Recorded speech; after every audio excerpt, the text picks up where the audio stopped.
Okay, so, a couple of things going on. You know, I try not to let people bug me, and sometimes you can avoid it, sometimes you can't. So, I guess yesterday I was annoyed. And sometimes when I get annoyed, I express myself in ways that maybe some people just don't like. Now, I decided that today would be a day, because it's so dreary and nasty out there, that I would explain a couple of things as to why certain things work and certain things don't work.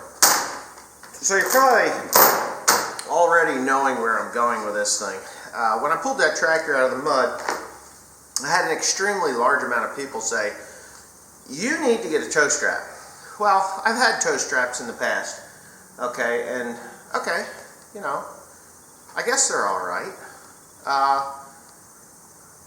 I've had heavy duty ones, I've had ropes, I've had all different kinds of things. And a tow strap in itself, I went out and I spent some money, by the way. I'm going to show you. This is a tow strap I got from Tractor Supply. It has a working load of 17,000 pounds. Safe load of 5,600 pounds. So obviously this would not be suitable for, say, what I was doing the other day. Now, this is a log chain, okay? Now, as most people know, log chains are only as strong as their weakest link.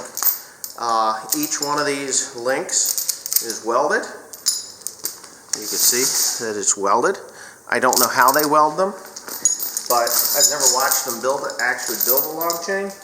But this is a grade 70 log chain. Very tough graded chain. It is a 3/8 inch log chain. This is what I was using when I pulled that tractor out. It was a brand new one. But for this experiment, here's the chain. Here's the other half of the chain. I've got them all hung up. This is the other half. This is the chain that I used on the 7530. This is the one, it was the same chain that was used. Here's the chain. Here's the chain that was used on the 8530. 3/8 chain, load grade 70. Lost the end, lost the hook. Okay, so a lot of you know that, like I just said, the weakest part of the chain is the weakest link. And these things pull a lot. Now, a lot of people were duped into thinking that Hollywood Productions, that if you use a chain or a cable, you're going to get yourself cut into half. Yeah, I saw that movie too. I think it was Final Destination. Fucking guy gets chopped in half. Okay, good movie, I guess. I don't particularly care for horror flicks, but being it's Halloween, I guess you all have watched the latest and the greatest of the industrial strength accidents that could possibly happen through Hollywood's eyes. Well, I'm here to tell you that's not going to happen. So there, I just fixed my chain. The link, these are all made in China, by the way, I think. This one is forged. So, no, this one doesn't say that it's made in China. Usually they do, but this one didn't. So anyway, I figured for this experiment I should probably just use virgin chain, because I'm using a virgin tow strap. They're both 20 feet. This is 20 feet, and this chain is 20 feet. I don't particularly care for the way they set that up. I'm going to have to get my pliers on that in a little bit. I do have a pair of Van pliers, Van plier tools, very good tool quality.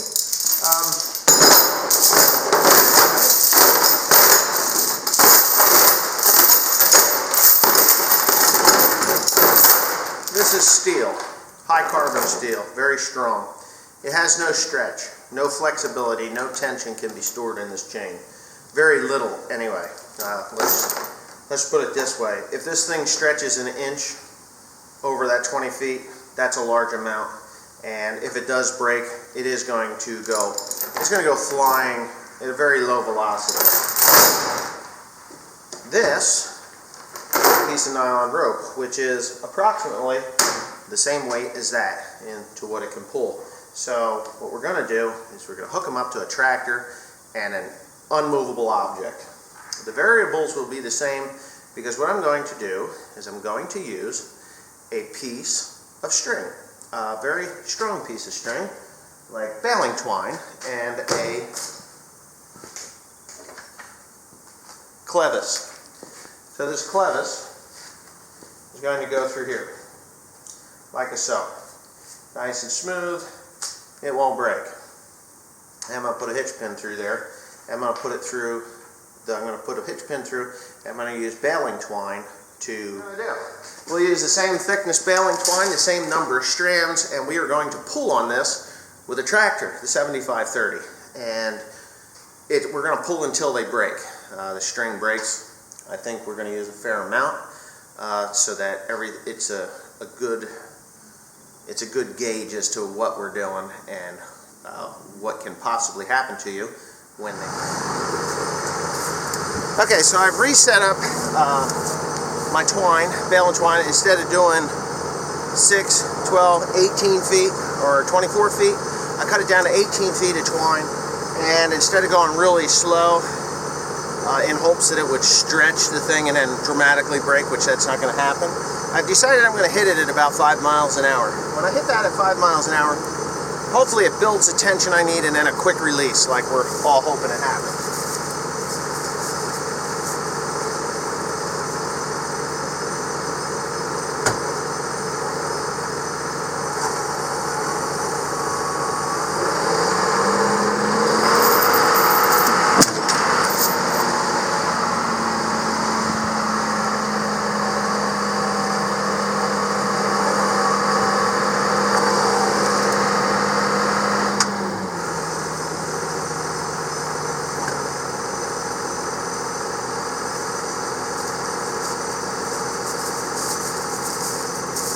Rather anticlimactic, wouldn't you say?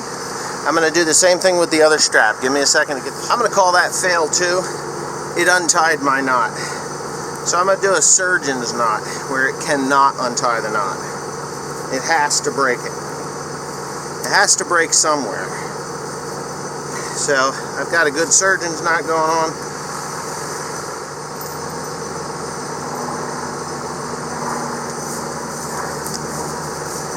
Okay, so I've twisted that to take the tension off of that knot so it can't slip.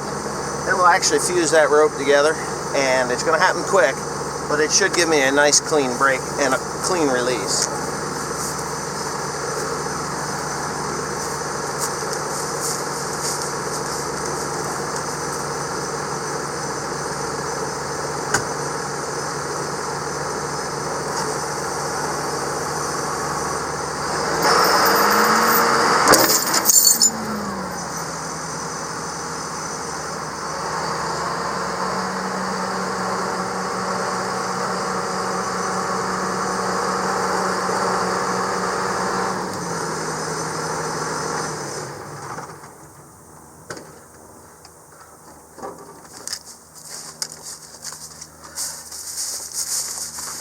Okay, this is what happened. I haven't touched anything. I just grabbed the camera, shut it off just for editing purposes, and then restarted it.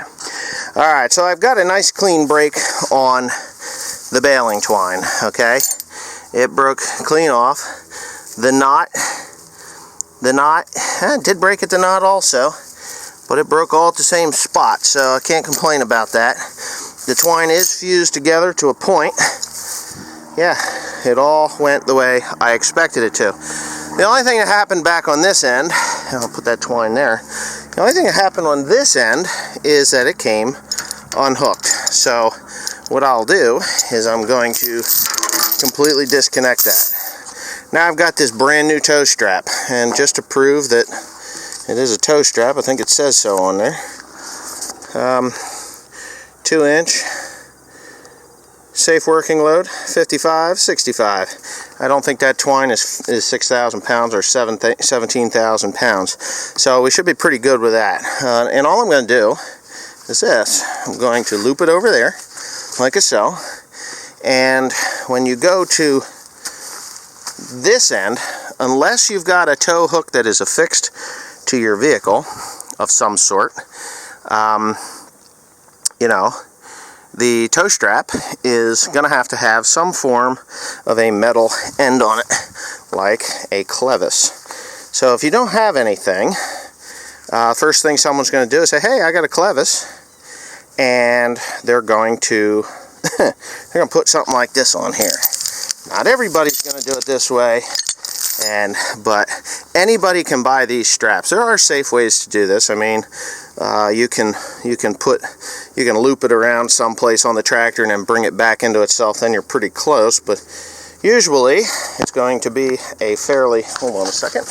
I'll put you in my nice little holder here. So yeah. Okay. This is generally what's going to happen. People are going to say, okay, I'll just put that on there. Alright, here it is. What do you think that is, huh? I like it. Looks safe to me, doesn't it? Let me go get my string. Hold on, let me get. Okay, I got my same surgeon's knot applied and attached on there. And we're going to do this the exact same way.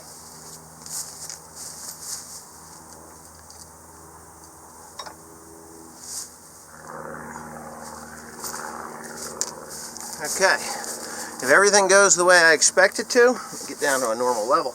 If everything goes the way I expect it to, that string is going to break, and that tow strap's going to do exactly what I expect it to do. And you're going to see what happens. If not, I'm proven wrong, and I'll just go buy a bunch of tow straps.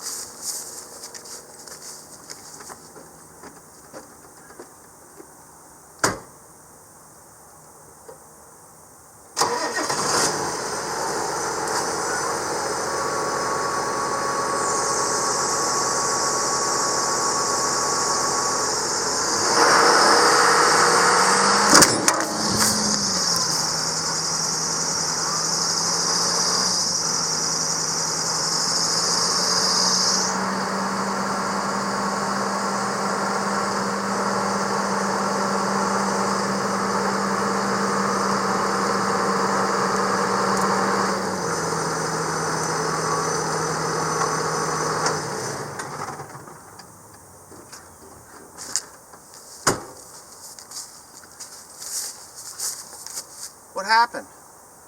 I mean, really, what happened? I did the same thing. These are supposed to be safer, but yeah, it actually hit so hard on this that it fused the baling twine into the threads, like so. Yeah, that's pretty violent, I would say. So, who's more likely to get hurt? If you saw the trajectory of this thing. Now, I'm not saying that that was the right way to hook this up, you know, and I'm not saying that people are going to hook the clevis to a piece of baling twine. But I kind of know a little bit about human beings. They're amazing in two different directions. They can be amazingly clever, and they can be amazingly stupid. What I just did here is what 90% of people would do. Something that is amazingly stupid. So I've got my car, my truck, or my little Kubota tractor stuck in the mud, right? And I go and I get this old standby chain that's been sitting on the ground in the floor of my shop for 10 years, and I use that, and I somehow managed to break a link, and it flops to the ground. It doesn't really do anything that would entail cutting anybody's head off. Or I go and I get this thing here, this tow strap, which is really cheap, really handy, really convenient to put in your car trunk, because you're not going to hear things, or in your tractor cab, because you're not going to hear things rattling around, right? You're just not going to hear them rattling around. So, great, excellent. I buy the tow strap, but I'm like 90% of America, or 90% of the world, and don't really know half of what you think you know, and think you know it all because you saw it once on a YouTube video, and it worked out okay for that guy. Well, I'm here to tell you that it's not going to work out okay for everyone. Maybe there's a lucky few that get away with doing something like that. The trajectory of this thing was directly at the windshield, the back window, or the cab of a tractor or other piece of equipment that you're dealing with. I was actually expecting it to hit the camera, and it came pretty god-darn close, I will give you that. I didn't want it to hit the camera and destroy it, but I wanted it for maximum effect as to what it was going to do. So 90% of people, they're going to look under their car and they're going to say, hey, you know what, I really don't have anything to hook a tow strap to. You know, I don't. And even if they do, I mean, in the trunk of their car, say a BMW or a Chevy, I've seen a few in other manufacturers, Volkswagens, there's this little thing, and you you open up a little thing in a bumper and you screw it in, and then you've got it's not a hook, it's one of these. So, what do you do with this thing? Oh shit, I just went to Tractor Supply and I bought this thing, and it won't fit through there. Or you do this, and it's like, well, okay, what do I do now? I can't, if I tie it in a knot, which would be one of the smarter things to do, but then it destroys the strap, and people are smart enough to figure that one out, that it'll destroy the strap. Nobody wants to waste $7. You know, who wants to waste $7? We'll go buy one of these freaking things, or we'll get some string or a piece of rope that you use to tie up your to tie the something to the roof rack on, and we'll tie it to that. But we need something to hook it into, or we buy this thing here and we put it through, and then we get this through the cheesy little piece of junk that's on the car that nobody uses. I mean, nobody uses those things. If you use those things, I mean, they're for getting stuck out of, getting pulled out of a ditch maybe at the least, or most. But if you're really stuck in a mud and something, and that happens, you're going to buy something like this, you're going to put it on there, and you're going to be like, wow, I figured that solution out, and I do this. And the little thing rips out of the car when some schmuck that's never pulled anybody out of the mud before hits it at 5 to 10 miles an hour, because it's a tow strap. And it doesn't have that shock. But what happens is you make a bunch of stored energy. And that stored energy, when it releases, it's got to go somewhere. And this is what's going to be on the end of it 90% of the time. Am I the smartest person in the world? No. Am I the safest person in the world? No. Have I survived 45 years never being hurt in doing this kind of stuff? Yeah, I mean, I'm still here, and I pulled a lot of shit around.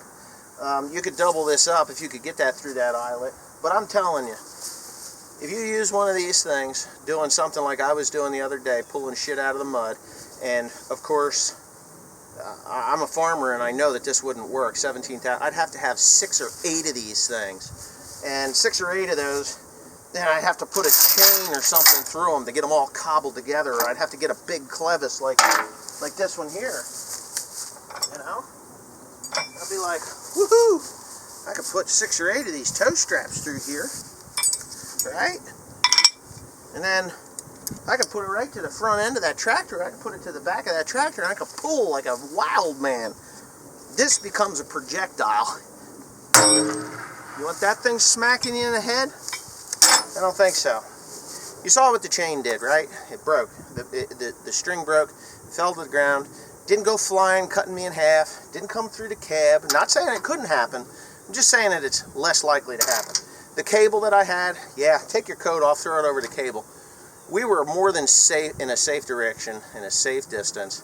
No one was near that thing. It broke, it shot across the road, into the woods, like a snake. I mean, it was just like somebody took a whip and curled it out, and that's what it did. If somebody was on the other hand, it probably would have hurt them a little bit. I wouldn't say that it would have killed them or cut them in half, but it would have hit them and maybe bloodied their nose, or it wouldn't have broke anything, I don't think.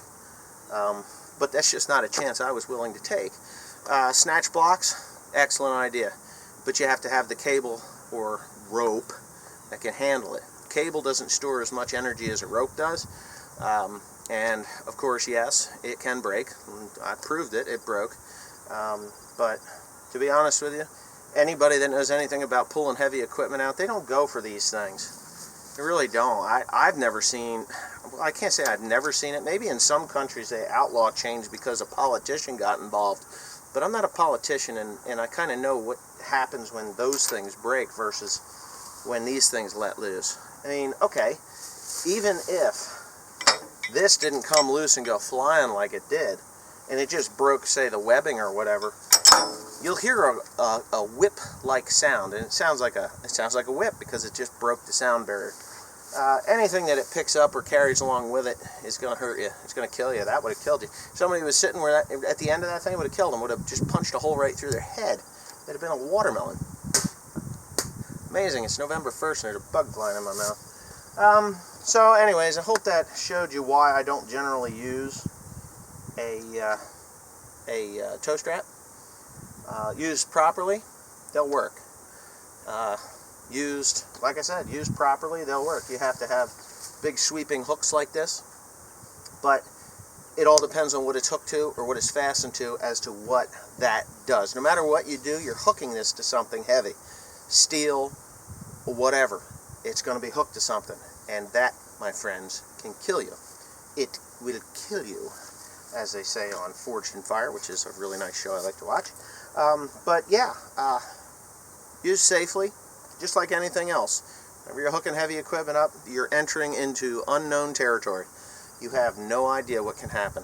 And even the most seasoned guys, actually there's probably more fatalities from guys that do this all the time than there is from guys that, you know, take all the precautions with this or this and do it once or twice a year, that sort of thing. Those guys are going to be okay. But guys that do this all the time, like, yeah, we'll just throw this on there. It never broke before. It's fine. You cinch it up. You go for broke. And for some stupid reason, someone forgot to put this pin in. And this happens. Just as it does one of these. It gets, like, cocked out of there, right? Like that, you know? And then all of a sudden it changes pitch. And the next thing you've got a bullet flying through the air. There's so many things that can go wrong on a daily basis. But just be careful. Nobody was in danger of getting hurt because everybody was steering clear, even me. I mean, that cable it would have went underneath. The pulled cable was headed upwards away from me, not downwards towards me. The first time we tried to pull, yeah, it came into the side. Would it have got me? Maybe, maybe not. But we stopped doing what we were doing when I realized what was happening and changed it. You just got to go back and watch the video. But anyways, thanks for watching. I hope you found that fun. I did. I enjoyed doing that. Now I got to clean up my mess and go back to whatever the hell it was I was doing. And it's, you know what I should do is dump a bunch of oil down in this 955's intake there. It's a mild seizure. Needs a new head. Somebody cracked it. That's all. But yeah, it's a good machine. Thanks for watching. Please comment, rate, and subscribe.